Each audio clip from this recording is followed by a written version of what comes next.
Apreciados hermanos, hermanas de la Iglesia Metodista de Huancayo, agradezco al Señor y al pastor por ese tiempo de invitación para la prédica. Les invito a escuchar esta prédica que va a servir muchísimo para encontrar el sentido de la comunidad, de cómo Dios habló a través de Pedro para una comunidad diferente. Que Dios les ayude muchísimo a través también de esta prédica. Que Dios les bendiga mucho. Pueden tomar asiento, hermanos, hermanas. Buenos días. Les saludo en el nombre del Señor Jesucristo. Me da mucha alegría estar con ustedes aquí en esta mañana, compartir la palabra del Señor en este tiempo tan hermoso en la que usted ha dedicado este tiempo para alabar al Señor, para escuchar la palabra del Señor y llevarse algo hermoso para sus hogares. No volver con lo mismo al hogar, sino algo nuevo para sus hogares. Permítame también saludarles. Nosotros estamos, aparte de estar estudiando allá en Boston, en la iglesia metodista de Medford, en Boston, les saludamos también de la iglesia de allá para esta iglesia de Huancayo, y con ese mismo amor y con esa misma pasión por el Señor. ¿Cuántos de ustedes han ido de repente a una piscina y se han sumergido y han disfrutado de ese momento de estar juntos? Pero hay personas a veces que están fuera de la piscina y a ustedes les gustaría que esté dentro, ¿no? De repente en esa situación de alegría, ustedes quieren que la otra persona que está afuera participe ahí dentro de esta piscina. Ustedes están en un tiempo de calor de repente y lo están pasando muy bien adentro. Entonces invitan a la otra persona que está afuera y le dicen: vamos, entra aquí porque aquí está muy fresco, allá afuera está muy caluroso, muy bochornoso. Y ustedes ponen de todo su ánimo para invitar a esa persona. Y la persona a veces tiene un poco de vergüenza: no, me da un poco de vergüenza entrar ahí a la piscina, estoy un poco, no sé, me da pena. Pero de repente la persona que está afuera siente que los que están allá dentro de la piscina están disfrutando, los ve más refrescantes, pero él también quiere participar, no quiere estar fuera, pero a veces no sabe cómo entrar, no sabe de repente cómo disfrutar eso. A veces nosotros como creyentes estamos dentro de esta comunidad de la iglesia, algunos de repente por muchos años, algunos de repente recién este año que pasó han ingresado a la iglesia como miembros, como personas ya bautizadas, creyentes en el Señor, y seguramente ustedes pueden recopilar muchas cosas en su mente de lo que hasta ahora significa ser un creyente dentro de la comunidad. Podemos de repente preguntarnos qué se sintió, qué usted sintió la primera vez al iniciar su vida en esta nueva comunidad de la iglesia. ¿Cómo sintió usted la primera vez el calor de los hermanos, hermanas, al participar las primeras veces en la iglesia? Luego, por muchos años más, ahora pregúntese también ¿cómo se siente ahora, después de haber pasado muchos años aquí en la iglesia, dentro de muchas experiencias, muchas participaciones, actividades que usted hace? ¿Cómo se siente ahora en relación con otros hermanos y hermanas? Ya se van conociendo más, ya van conociendo de repente el carácter de la otra hermana o hermano, y la comunidad es muy diversa, ¿no? Hay jóvenes, hay niños, adolescentes, adultos mayores. ¿Cómo vivimos esa comunidad dentro del tiempo que ustedes están? Algunos dentro de sí se van a responder cómo se sienten ahora. ¿Cómo sienten también cuando ven nuevos creyentes que están entrando a la iglesia? Usted ya tiene de repente muchos años y ve a otra persona que llega a la iglesia, pero de repente esa persona que llega a la iglesia antiguamente no era de su agrado. ¿Cómo se siente usted cuando participa en la iglesia? No solamente participa en un culto aquí, en la que se reúne, sino que también empieza a tomar cargos en la iglesia o empieza a participar dentro de los ministerios. ¿Cómo se siente usted ahora que ya ha pasado buen tiempo con la presencia de esos nuevos hermanos que están llegando a la iglesia?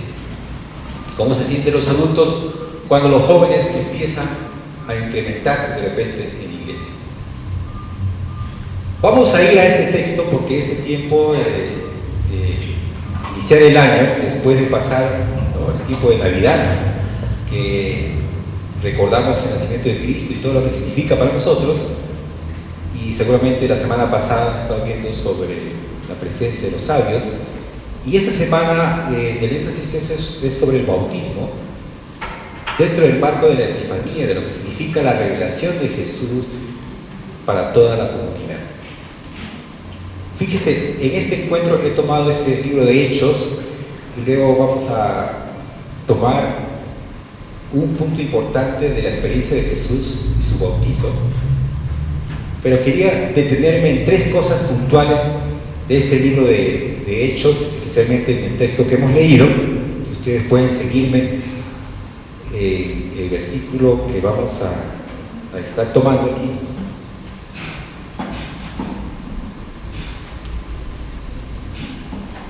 Hechos 10:34.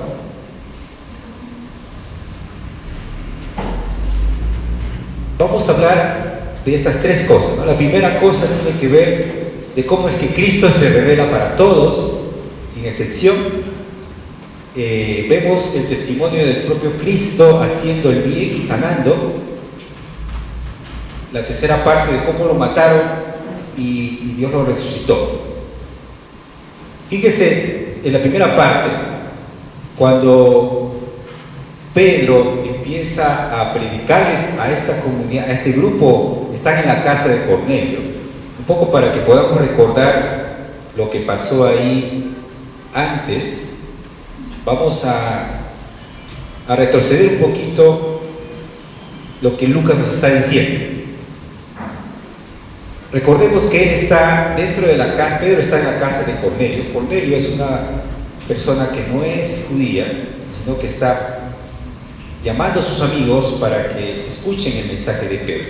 Esta gente, que familiares o amigos que Cornelio llama a su casa, ellos viven en Cesarea, que está al otro lado, fuera de Judea, o sea, no son judíos. Tomen en cuenta eso, mira, esa gente que está ahí con Cornelio en la casa, no son personas judías. Los judíos creían firmemente de que las personas que llegarían a ser cristianos tenían que pasar por ciertos rituales también. Ahí había una discusión todavía. Para los judíos era muy difícil aceptar de que los otros pueblos que no eran parte del pueblo judío podían entender lo que es Cristo para ellos. Recuerden que Pedro todavía tenía algunos problemas ahí en su mente, en su concepción, digamos, teológica, de poder aceptar que en otros pueblos también podrían creer en Cristo. Entonces, antes de este versículo, si ustedes lo revisan en su casa también, cuando dice Pedro y Cornelio, nos está revelando de cómo el Espíritu Santo empieza a trabajar en la vida de Pedro para que Pedro se dé cuenta que su ministerio no solamente es predicar el Evangelio para los judíos, sino también para las personas que están fuera, que no son judíos y que ellos llamaban paganos, o sea, personas que no eran de su pueblo primeramente, que no eran de su religión y que eran diferentes a ellos. Por lo menos los judíos eran muy radicales en eso. Entonces, el Espíritu Santo le habla a Pedro y le dice: mira, come esto, porque ustedes, una de las cosas que ellos discutían, los judíos, es que yo no puedo comer esto o lo otro. Ustedes seguramente van a recordar eso. Y sin embargo, a través de un sueño, el Señor le revela que coma eso. Cosas que los judíos no podían hacer. Pero él lo hizo obedeciendo la voz de Dios. A Cornelio también le dijo: vas a recibir a este hombre de Dios en tu casa, llámalo con tus mensajeros y tráelo a tu casa. Porque también Cornelio tenía pues el prejuicio de cómo voy a recibir a un judío, no sé si lo van a escuchar mis amigos, mis hermanos. Porque él era un hombre, no nos revela cómo llegó a ser cristiano, cómo llegó a conocer a Jesús, pero es un Cornelio que sabía de Jesús y que quería que sus familiares también conozcan de él. Entonces, el Espíritu Santo trabaja en una transformación en Pedro. Fíjese, a pesar de que es un apóstol, también necesitaba una transformación. No solamente el hecho de haber creído en Cristo era suficiente, sino que también tenía que entender que su ministerio se tenía que ampliar para muchas personas más. Entonces, algunos hablan también de que Pedro sufre una conversión aquí, para su ministerio. No se queda él solamente para predicar a un grupo de personas judías, sino que ahora el Espíritu Santo le abre el entendimiento y la vocación para también predicar a otro grupo, en este caso llamado paganos. Entonces, una vez que el Espíritu Santo habla tanto a Pedro como a Cornelio, los dos entienden de que tienen que reunirse en esa casa de Cornelio, y entonces aquí empieza nuestro texto de Hechos 10:34, cuando Pedro se levanta, una vez ya convencido, transformado, se levanta frente al público ahí pequeño de la casa de Cornelio y empieza a dar este discurso totalmente tocado. Es cuando ustedes, de repente, nosotros recibimos una noticia muy importante y lo primero que empezamos a decirle a la gente es esa noticia de la que nos ha impactado, nos ha chocado. Y lo primero que Pedro le dice a la gente es que, abriendo, dice, la boca, nos cuenta Lucas, el que escribió Hechos, dijo: en verdad comprendo que Dios no hace acepción de personas. Es lo primero que lanza para predicarles a estas personas. ¿Por qué? Le había puesto título a este sermón siendo el Evangelio. Este es el Evangelio que rompe las barreras y que va a abrir un camino diferente. Esta primera frase de que Dios no hace acepción de personas es muy profunda y es muy transformadora para el propio Pedro, que siendo ya cristiano tuvo que entender, tuvo que transformar su propia vida, escuchar la voz del Espíritu Santo para entender que su ministerio iba más allá de lo que él pensaba. El decir Dios no hace acepción de personas significa que Dios es el que determina nuestro ministerio y abre el camino para bendecir a la persona que menos creemos que puede conocer o integrarse a la familia de Dios. Nosotros, como creyentes, de repente sí estamos animados a proclamar la palabra de Dios a la gente de afuera, pero a veces, no sé si ustedes se han puesto a pensar si solamente predicamos a las personas que se parecen mucho a nosotros, pero de repente hay personas que son muy diferentes a nosotros y que no están en las calles de repente. Fíjese el ministerio de Jesús, por eso es que más adelante va a detallar que Jesús trabaja en las calles, y ustedes pónganse a pensar, Jesús cuando empezó su ministerio no fue a tocar al sacerdote, al templo, y decir: Señor, quiero un cargo aquí en mi iglesia para poder hacer mi ministerio. ¿En dónde comenzó su ministerio? En las calles, ahí donde la gente está leprosa, está enferma, está endemoniada y necesita. Nadie del pueblo judío se acercaba a ellos porque no era como ellos. Los leprosos, aunque eran judíos, pero estaban enfermos, y ellos consideraban que los enfermos eran pecadores. Tampoco los samaritanos que cruzaban sus calles, porque ellos eran supuestamente combinados con otro pueblo pagano. Entonces ellos decían: ellos no son judíos como nosotros, limpios, tampoco merecen predicarles o incluirlos en la religión de lo que ellos practicaban, la ley de Moisés en ese tiempo.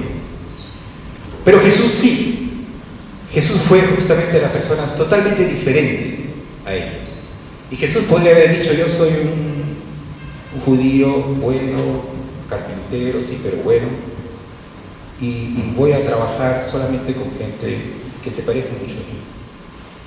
Pero no, él trabajó con personas, primeramente, por ejemplo, viendo a sus discípulos, como Pedro, como los pescadores, no eran personas pudientes ni personas que tenían privilegio. Él les enseñó,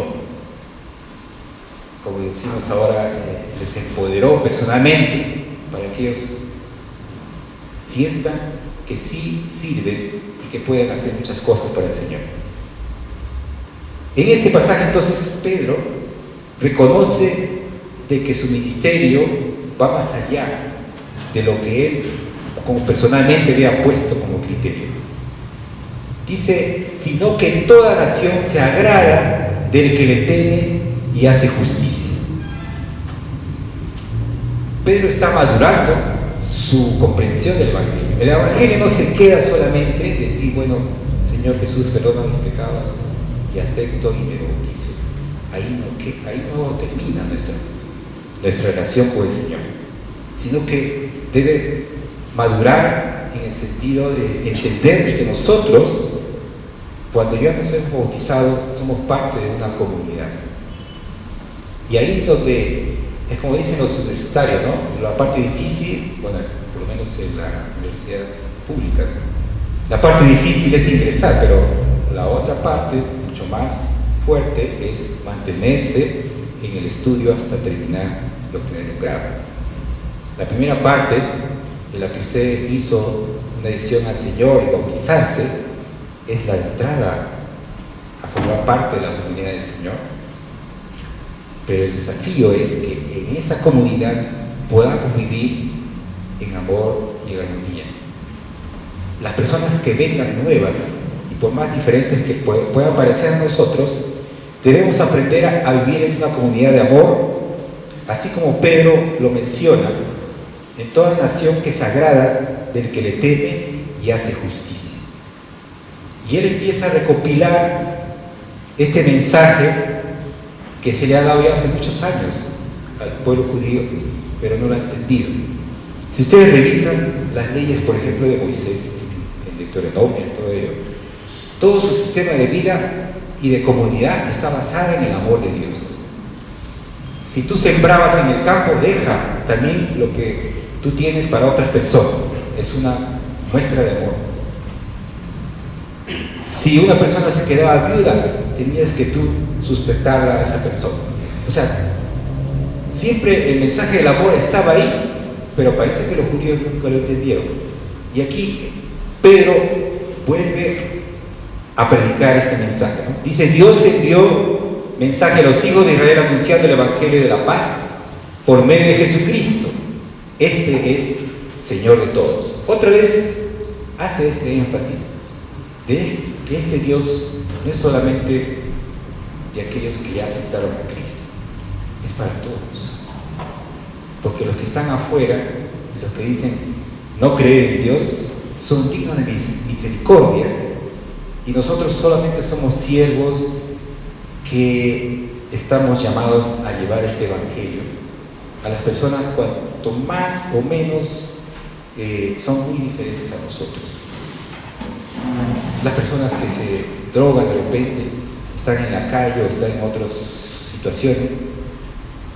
Las personas que, incluso las personas como Jesús trató a Zaqueo, que era un corrupto, y la gente lo marginaba, este Zaqueo, aún así Jesús dijo, voy a ir a tu casa a cenar contigo, voy a estar contigo, y seguramente ahí hablaron mucho hasta que él se arrepintió.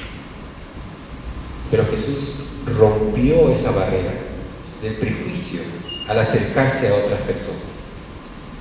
Y el desafío que pone aquí Pedro, y todo el relato de Hechos también, es que la presencia del Espíritu Santo nos da la oportunidad de poder empezar una comunidad y desarrollar una comunidad en la que prime esta frase, que Dios no hace acepción de personas.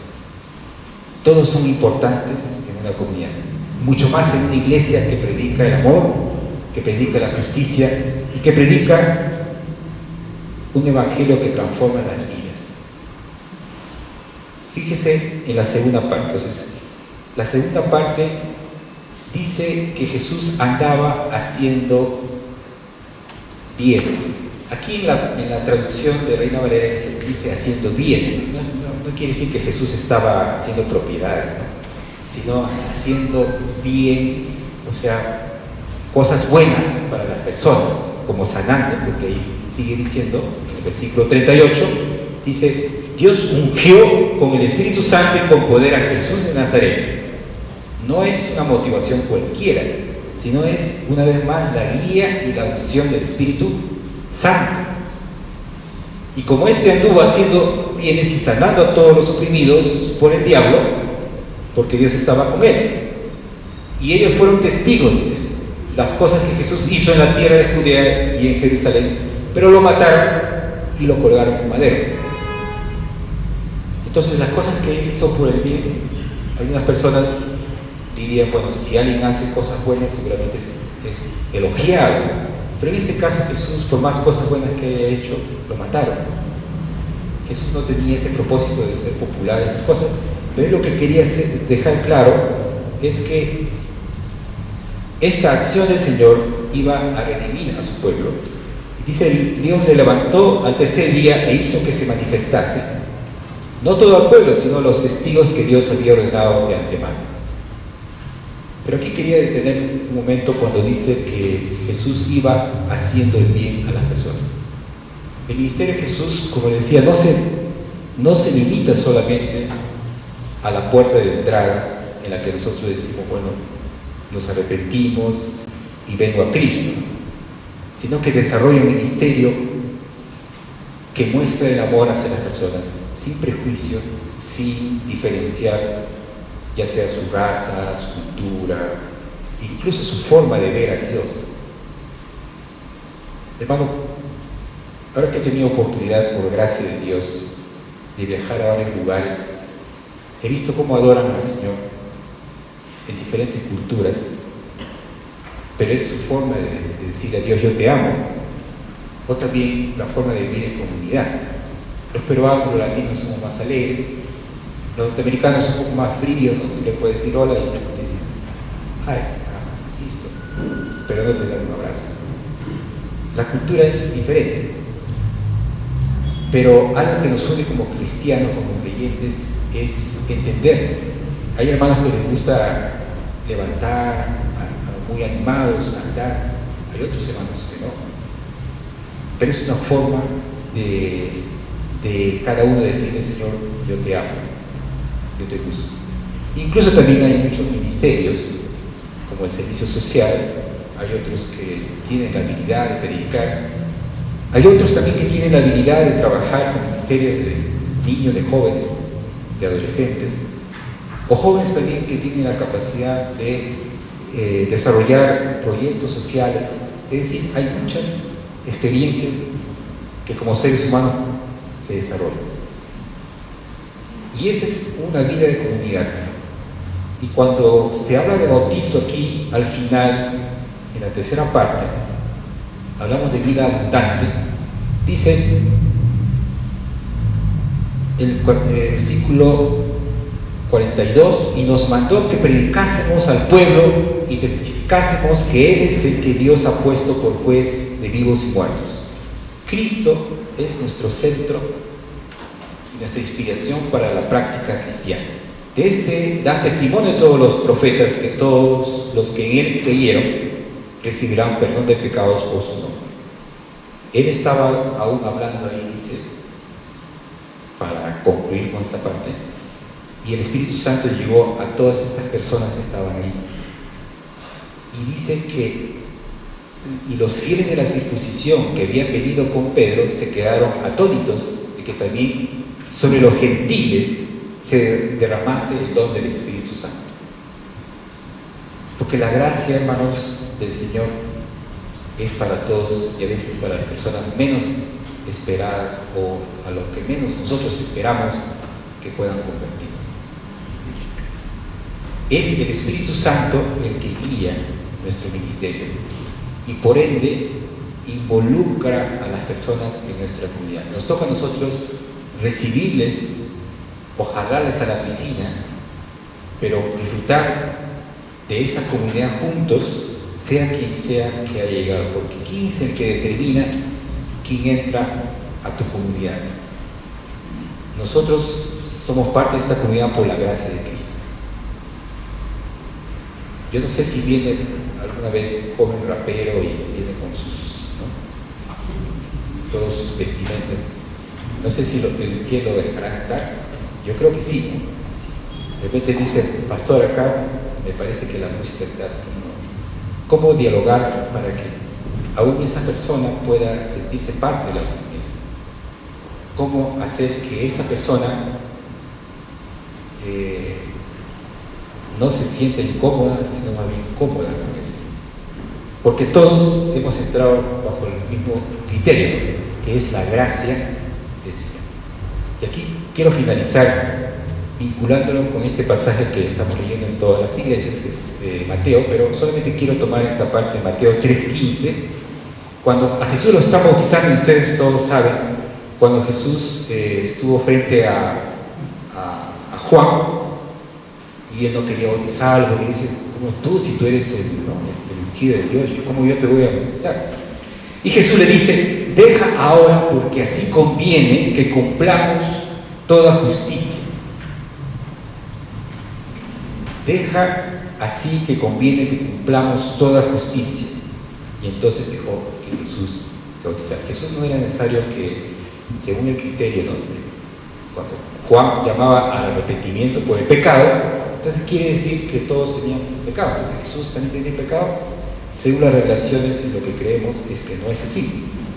Entonces, ¿por qué Jesús vino a bautizarse?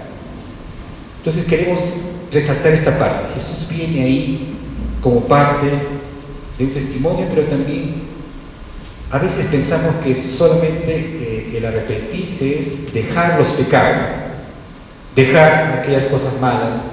Vengo porque estoy dejando. Pero en este caso Jesús está entrando al bautismo. No está dejando, pero sí está entrando como parte de este ministerio y como parte de esta unción especial en la que Él va a cumplir físicamente como Salvador. Pero nos deja esta idea de que Él entra a esta comunidad. Y el bautismo, como ustedes ya saben, sí, es un testimonio de arrepentimiento, en la que el Señor, ¿no?, nosotros hemos hecho una confesión pública, pero también el bautismo incluye, nosotros como iglesia metodista, creemos que el creyente que se bautiza está ingresando a la comunidad. Antiguamente los judíos creían que la circuncisión era parte de una señal de ingresar a su pueblo.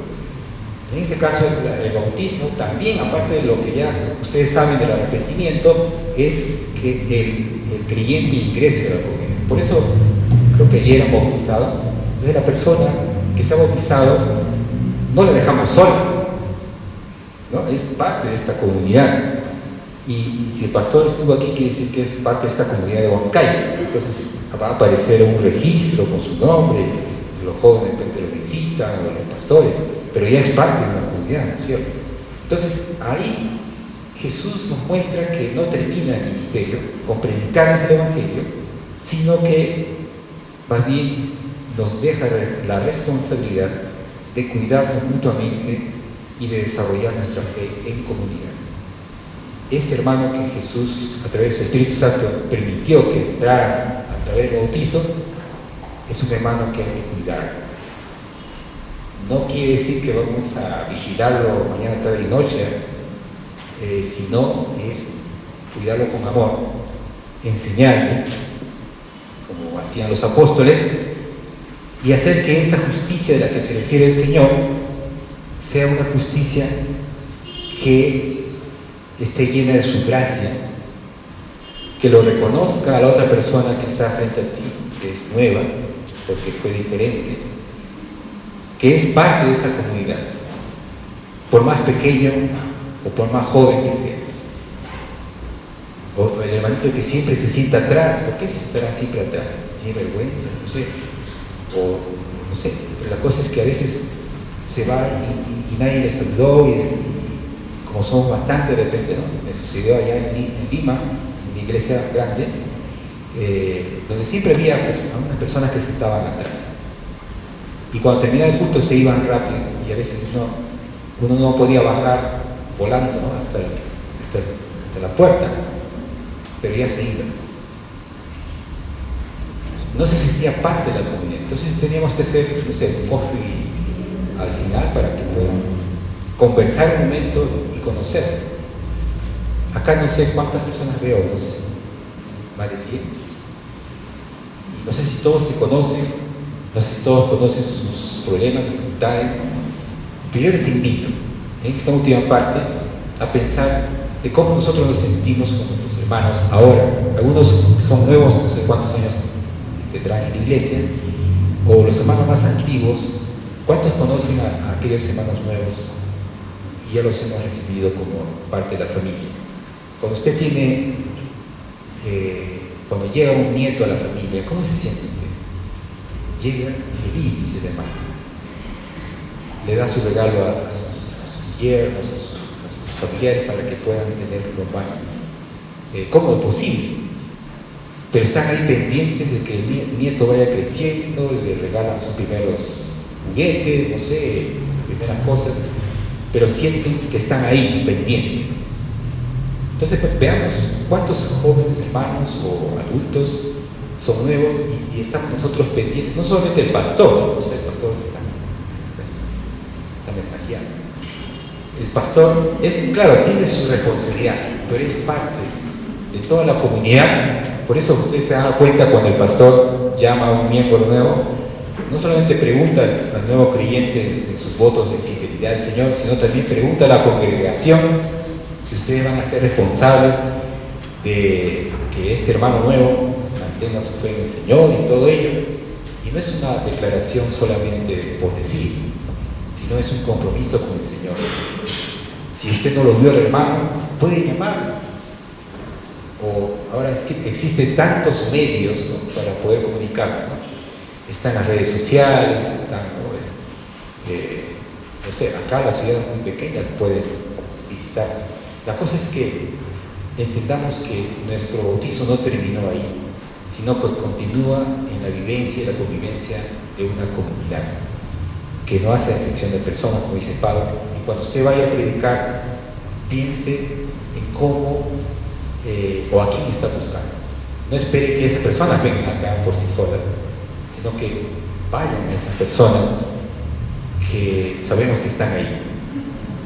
Y lo podemos conocer a través de amigos o familiares, o los que están en la universidad o institutos o colegios. Pueden, a través de amigos y compañeros, estar atentos al oído del Señor.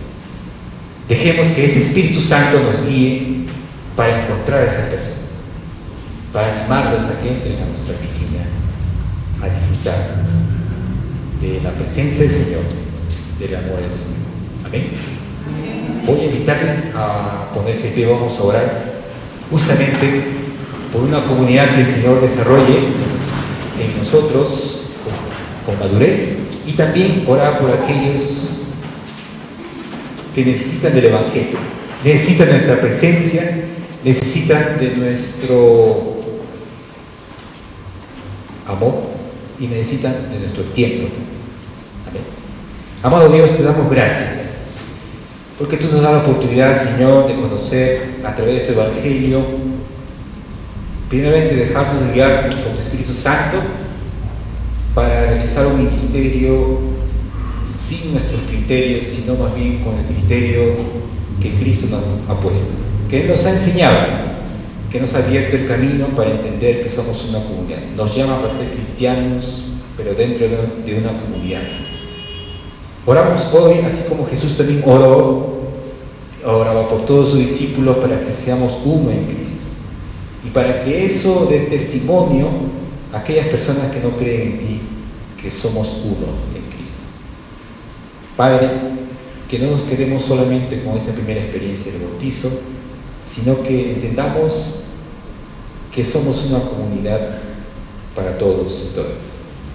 Oramos por cada uno de mis hermanos, pero también oramos por aquellos que están afuera y que necesitan de tu palabra, que de repente son diferentes, pero que tú puedes transformar esas vidas. Oramos, Señor, para que levantes líderes y lideresas de tu iglesia y estemos atentos unos a otros para que este evangelio que tú nos enseñas pueda desarrollarse y madurarse cada día en nuestra comunidad. Oramos en el nombre del Padre, del Hijo y del Espíritu Santo. Amén. Hermanos, que Dios les bendiga y buenos días. Pueden tomar asiento.